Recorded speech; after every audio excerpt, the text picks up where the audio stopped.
1987, the Famicom Disk System era.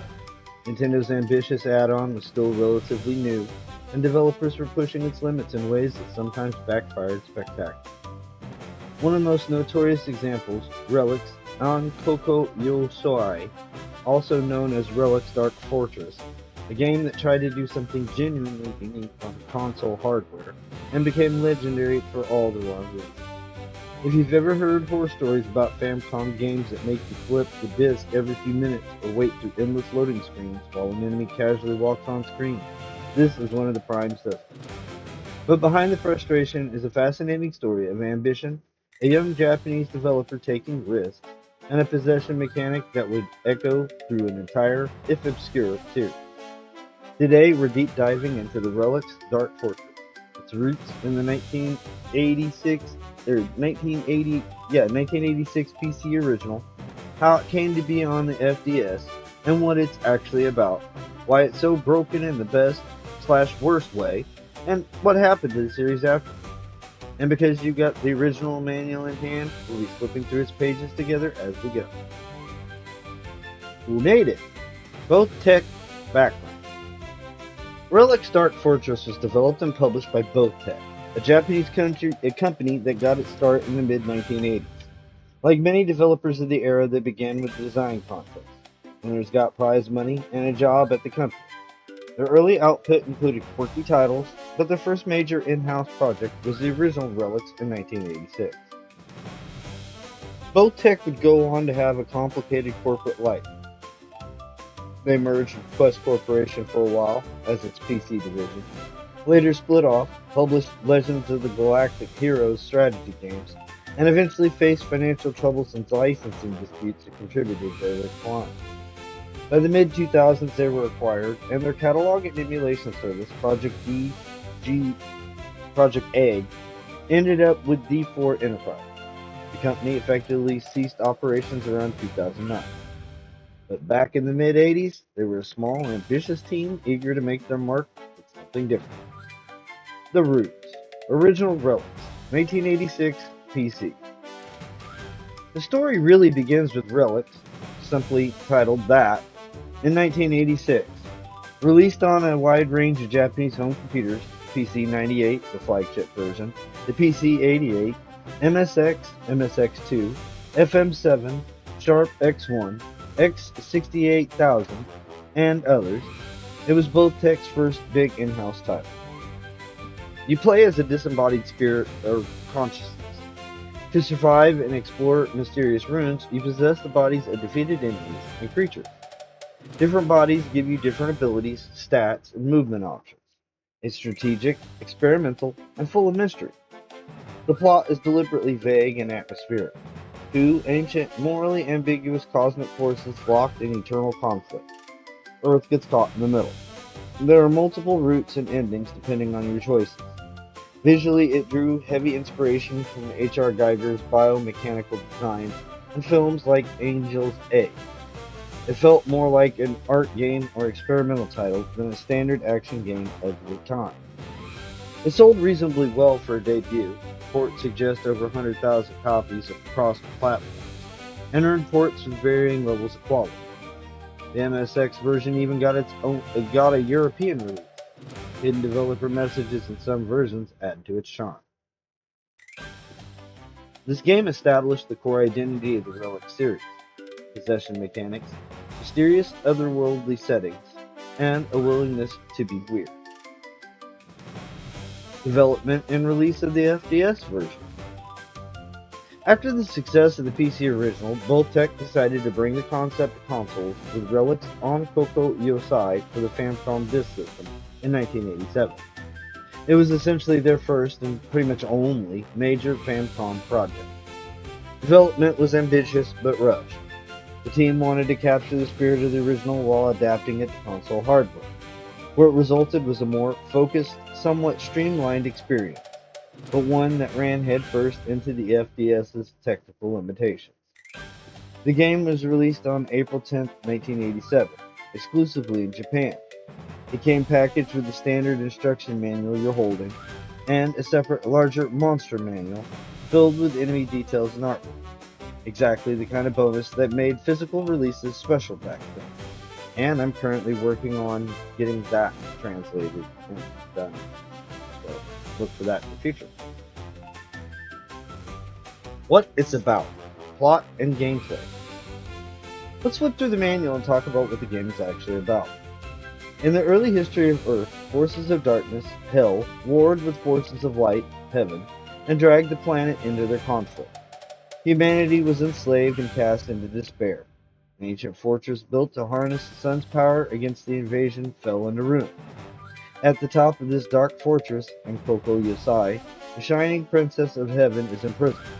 Inside are the sleeping spirits of the 5 holy warriors who could defeat hell.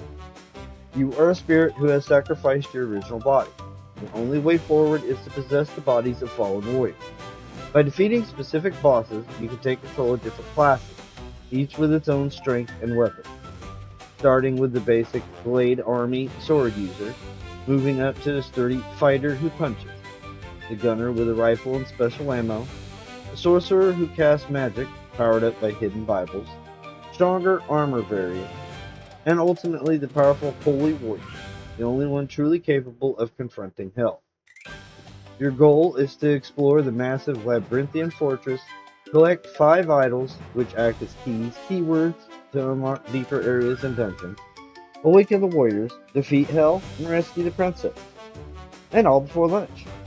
It plays as a side-view action adventure with exploration, combat, secret breaking walls, and item management. Keys, lamps for dark areas, medicine, etc. It has a Metroid-like structure in how you gain new abilities, bodies, to assess new areas. The atmosphere is thick with biomechanical mystery and dread. The infamous problems. Here's where things get painful. The FDS version is infamous for its constant, lengthy load times. Because of the ambitious graphics, large, detailed, multi-sprite characters, poor asset planning, and the inherent limitations of the disk system, the game loads constantly, even for tiny movements. New enemy spawns, screen transitions, climbing ladders, or falling down holes. You'll see the message, "Please wait," over and over. Disk side flipping is frequent.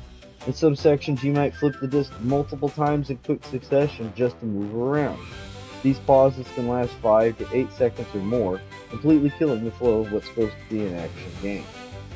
Controls feel clunky by modern and even contemporary standards.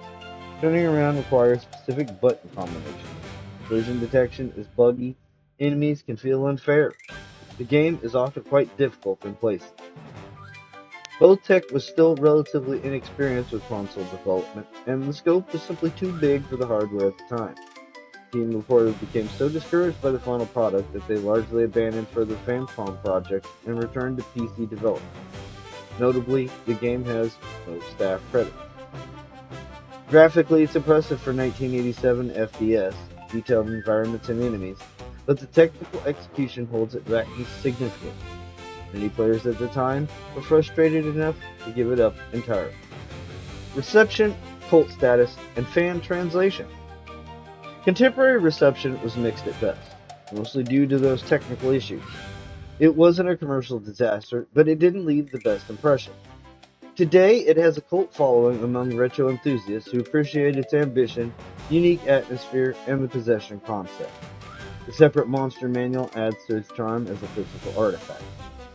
In 2023, a dedicated fan translation patch by Black Paladin made the game fully playable in English, with a translated title screen added later. It's now much more accessible for Western players curious about what this obscure piece of Famicom history is all about.